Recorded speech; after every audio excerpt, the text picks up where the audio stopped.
KA og Þór mættist í sannkölluðum Akureyrarslag í fyrstu deild karla í knattspyrnu á Akureyrarvelli í dag. Leikurinn byrjaði af miklum krafti og strax á 50 mínútu komst Ævar Ingi Jóhannesson úr KA í gegnum mörk Þórs eftir frábæra sendingu frá Bjarka Þóri Viðarssyni og skoraði fyrsta mark leiksins, staðan 1-0 fyrir KA. Á 14. mínútu brýtur Sandor Matus markmaður Þórs á leikmanni KA, Elvari Árna Aðalsteinssyni, eftir baráttu boltann.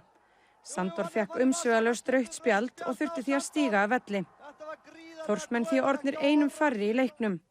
Jónas Björgvin Sigurbergsson úr Þór þurfti í kjölfarið að fara af velli og markmaðurinn Steinþór Már Auðunsson kom inn á völlinn í stað Sandors. Þrátt fyrir að vera einum færri voru Þórsmenn betri í seinni hálfleik, en fleiri urðu mörkin ekki í leiknum og lokastaðan því 1-0 fyrir KA.